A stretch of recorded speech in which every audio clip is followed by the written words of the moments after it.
Storytime about how I stole my mom's boyfriend.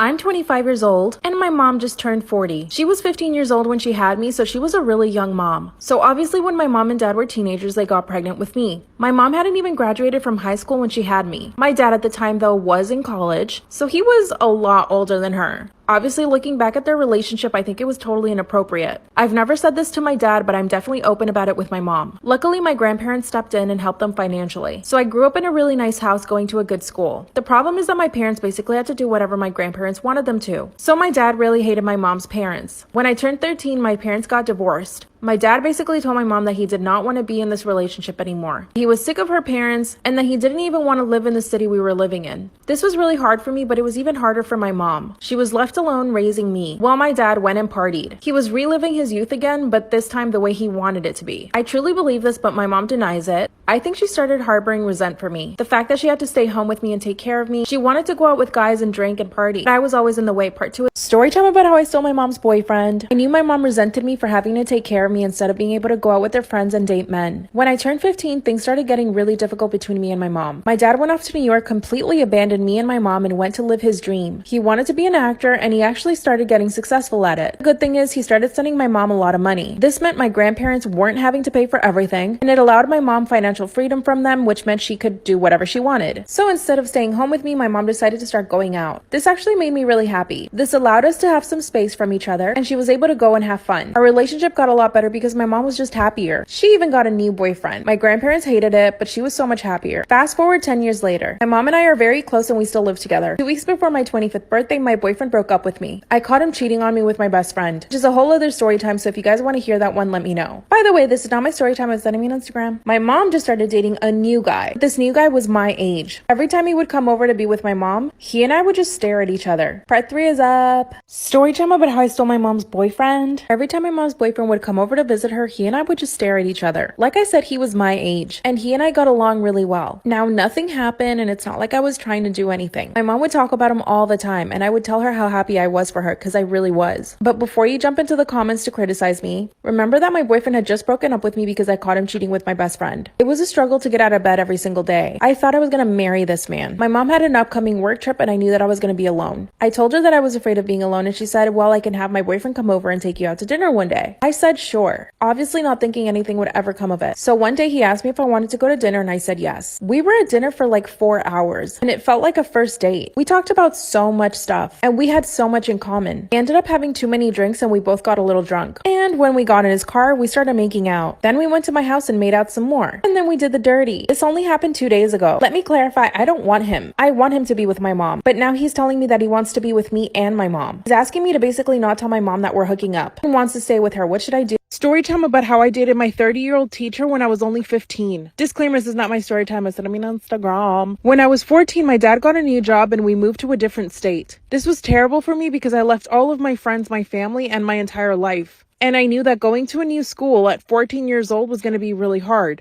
Basically starting from scratch. I really resented my dad for it, although looking back on it, I was being a total brat. My dad's job was paying him $200,000 a year, and obviously I didn't recognize this as a good thing. My mom and dad were incredibly happy about this. We got a really big house with a pool, a tennis court, a gym, and my parents were the happiest I'd ever seen them. But this upset me even more. So me being a bratty teenager, I decided to make their lives impossible. I started staying out late even though I didn't have friends. And when I started making friends at this new school, I befriended the wrong ones. I even started drinking. My drama class was the only one that I ever looked forward to and really had fun in. And this is where I met the guy that would become my boyfriend. The thing was, he was actually really attractive. He felt like another student in the class, and he made sure to be friends with every single student. Because I was new, he made an effort to get to really know me. Of course, looking back, I realized that this was GROOMING. No, I don't want to say the word. And then he would flirt with me and I would flirt back. Part 2 is up. Part 2 of how I dated my 30-year-old teacher when I was 15. Disclaimer, this is not my story time. I was sending me on Instagram. Sometimes he would flirt with me and then I would flirt back. But trust me, I never thought anything would actually happen. And like I said, he was becoming my best friend. He would give me all this advice and try to help me out. But then right after, he would say something flirty. One day he saw me having lunch by myself and asked me if I wanted to have lunch with him in his classroom. Of course I said yes. I mean, I did have a crush on this guy. As we're sitting in his classroom, we're just talking like friends. And that's when he starts asking me about boys. I told him I didn't like anyone, and this clearly made him happy. That's when he came to sit right next to me and told me that he had a confession to make, that he actually had a crush on me. And I got so happy. I mean, obviously, I was a girl in high school who liked a guy and he liked her back. It was like the best news in the world. Then he told me that he wished he could kiss me, but he knew he couldn't in class. Then he said, why don't you come over to my house later? And I was like, okay, sure. Please don't ever do what I did. He picked me up a block away from school and we went to his house. And as you can imagine, things went down. Literally. I fell in love with this man that very same day. For the next 2 weeks, I went to his house every day. Then he asked me to be his girlfriend and I said yes. This is when things started to get really scary. He became really jealous and controlling. Part 3 is up. Part 3 of how I dated my 30-year-old teacher when I was only 15. Disclaimer, this is not my story time. I mean on Instagram. Once he asked me to be his girlfriend and I said yes, he totally changed. He became controlling and really jealous. Anytime he saw me talking to any boy in school, he would actually send the guy to detention. Eventually, I told him that I didn't want to be his girlfriend anymore because of how controlling he was. That's when he told me that I needed to learn how to be an adult, and that all adult relationships were like that. That women had to follow the men's rules, and that if I wanted to be in a relationship with him, that's what I had to do. I was so naive that I actually believed him. So after that, I would try to avoid anything that would make him upset. Basically, talking to any boys. Remember I said I had a group of friends? He told me I couldn't hang out with them anymore. He also wouldn't let me go to parties, and anytime we were alone, he would always try to kiss me even if I didn't want him to. In total, we were probably officially boyfriend and girlfriend for only 3 weeks. I was getting so tired of it. I told him I didn't want to be with him and that I was not going to be in his class anymore. He tried to grab my arm, but before he could, I ran away from his class. And after that, he started begging me to get back with him. So here's what I did. I got another boyfriend a few weeks later, and he basically left me alone after that. To this day, I've never told anyone this story. Part of me feels guilty that I never said anything, but I'm pretty sure he didn't do it to anyone else. After I broke up with him, he moved to a small island and worked at a hotel. I'm now 25 and married. Not even my husband knows. Should I tell him? Story time about how my best friend and I beat up my husband after he hit me. Disclaimer, is not my story time, instead of me on Instagram. My husband and I have always had a really toxic relationship. He's always been extremely jealous and controlling. We've been together for 2 years, and within those 2 years, he's managed to separate me from all of my friends and my family. I still keep in contact with my family secretly whenever he's not around. I usually call my mom as soon as he leaves the house and I talk to her for about an hour. But my husband somehow always finds out when I'm talking to my mom. Sometimes I even think that he put cameras in our house so that he could watch me when he's not home. I usually work from home, so I'm always in my house, and he loves it that way. Even if I want to go to the supermarket, I have to call him and ask him for permission. But my best friend has always stuck by me. She comes over unannounced just to check up on me, and my husband hates her. He even told her one time that she needed to stay away from our house. But of course, she didn't listen to him. My husband has gotten physical with me in the past, but never as bad as this last time. Got into an altercation because I wanted to go out with my best friend. We just wanted to have a simple dinner, but he didn't want me to go. But I decided to dress up and I left the house. As I was leaving the house, he grabbed me and slapped me. Best friend was outside, came in, and she started punching him. So I started punching him too. I went to my parents' house and I've been staying there since. But my husband keeps wanting me to come back. What should I do?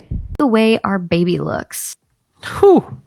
My 22 male girlfriend, 23 female, gave birth to our daughter yesterday. The baby was ugly, to be perfectly candid. She's mine and I love her, but she was not a pretty baby. My girlfriend and I were casually chatting before bed, and I brought this up, telling her our daughter wasn't exactly easy on the eyes.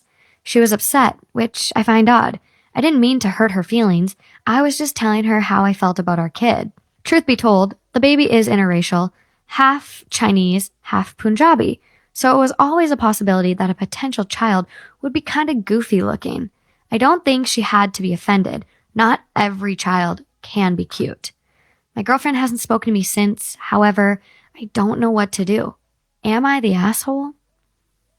Yeah. I think there's things you just do not fucking say. What is wrong with him? You're gonna tell the person that just literally Just gave birth yesterday. Aren't you already like mentally going through shit? Yeah, because of you hormones? have the baby blues. Right, and then to drop that, like, hey, our kid looks like shit. Am I the asshole for telling my boyfriend not to spit in our food?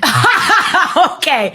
All right. Okay. Mm-hmm. We're currently not speaking because of this issue, since I find it gross and my boyfriend can't see my problem with it. I do most of the cooking in our relationship, which I'm fine with. Occasionally, my boyfriend will want to do some cooking together / do some baking. The one thing I cannot stand is a habit he has when it comes to food. If my boyfriend thinks something is too dry or needs a better consistency, he will use his own spit and put it in the food. For example, the other day we were icing homemade cookies, and I caught him, quote, thinning out the icing mixture by spitting inside the bowl and mixing it in. Free me. and I just find it gross. His reply is to shrug and tell me that I get more of his saliva in my mouth when we kiss anyways.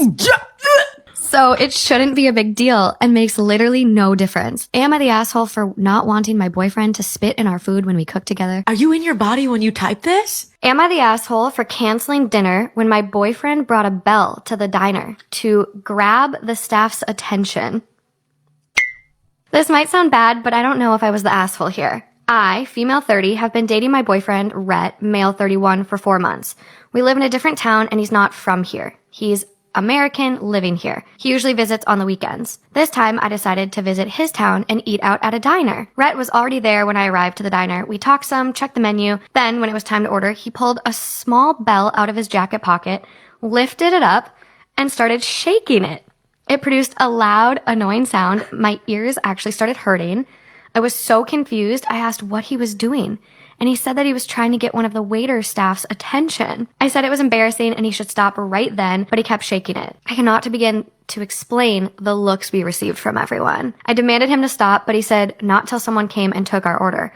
I threatened to leave the place and cancel dinner if he wouldn't, and he kept doing it. Someone came already, but I'd already gotten up, took my purse, and started making my way out. He followed me and started arguing about walking out, but I told him that I couldn't take being embarrassed by him, and he got upset and said that he didn't get why I thought the bell was embarrassing. Explained that it was a perfect solution for no longer being forced to wait till someone shows up. I asked if it was acceptable to do this in America, and he said yes, because it's a free country, and people there usually don't give a shit. But I said it's inappropriate and embarrassing here. He said I was being too sensitive and overreacted over nothing. He insisted we go back inside, but I refused. We ended up leaving. He kept on about how I ruined dinner by canceling it and offending him, but acting like his behavior is shameful.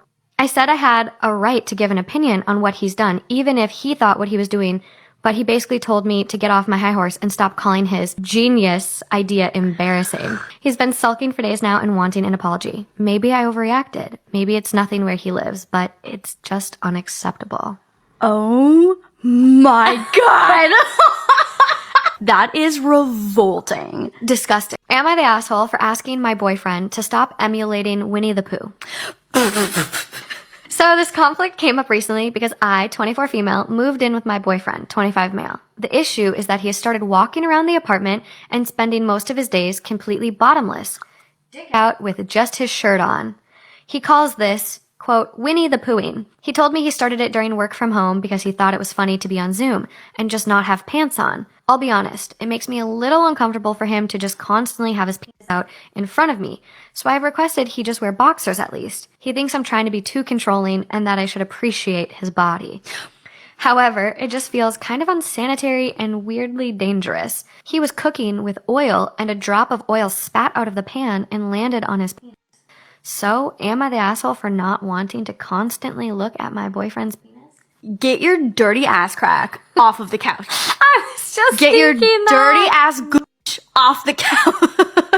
The amount of stories I've read from people being like, my boyfriend slid his ass off of my bed and left a skid mark. I would die. We'd have to break up. Just know mother-in-law announced she'll be coming over at 2, but I have a stripper pole in my living room. LOL. I'm currently at work until 2:30 and my boyfriend is home. His mother texted him that she and father-in-law will pass by at 2 and bring lunch. Boyfriend immediately texted me, all caps, babe, the stripper pole. So I'm at work laughing, imagining the absolute horror in their faces when they walk in and the first thing they see is my shiny, beautiful stripper pole. Did I mention that they are very Christian? So I texted back, fuck it, it's our house. They'll have to live with it. I will definitely update. LOL. Wow. Yes. Fireworks. Do we have an update or no? Oh yeah, we got a couple. Oh my God. I'm in my bedroom typing this right now. I got home and I opened the door. Tell me right now boyfriend is lying. Me. What? Mother-in-law. He said that he wants to be a stripper. Yes. Yes. My boyfriend can't contain himself and just turns red and dies of laughter. And I'm standing in my doorway, wide-eyed, confused as fuck. I just say, he's lying. I'm gonna go change. Well, anyways, I can hear her asking him why we have it, and I can hear him still laughing. LOL. Oh. Update. I exit my room. Mother-in-law and father-in-law are just staring at my pole. First thing out of her mouth. Quote, if you're tight on money, we can help you. You don't need to do this. It's disgusting. And boyfriend shouldn't be allowing it. Me, I'm not a stripper. We're good on money. It's good exercise. Father-in-law, then go for a run. That's a stupid exercise. There's so many other things you can do. Boyfriend, have you ever seen pole dancing competitions? It's not stripping, I swear. It's super cool. Boyfriend proceeds to go on YouTube and pulls up a video. Silence. Father-in-law, whoa! Turns to me. Can you do that? Yeah, exactly. Last update. Okay, this went a full 180 and honestly, we had a lot of fun. I did a few tricks and mother-in-law was shrieking in delight. She was so impressed. Then father-in-law, ... Quote, I can do that. Oh, yes. Cue father-in-law trying to pole dance and killing it, I may add. Wow. That shit's fucking hard, too. So hard. Mother-in-law was looking at him like he was a snack. It was so funny. Boyfriend and father-in-law even got into a little competition on who could do the best tricks. Finally, they got ready to leave and they told us that they had a great time. I still don't trust them, but they were completely different people from the past, and we both got the feeling that they're really trying. Oh, nice. We're staying hopeful and cautious. I love it. I love the way the boyfriend played it.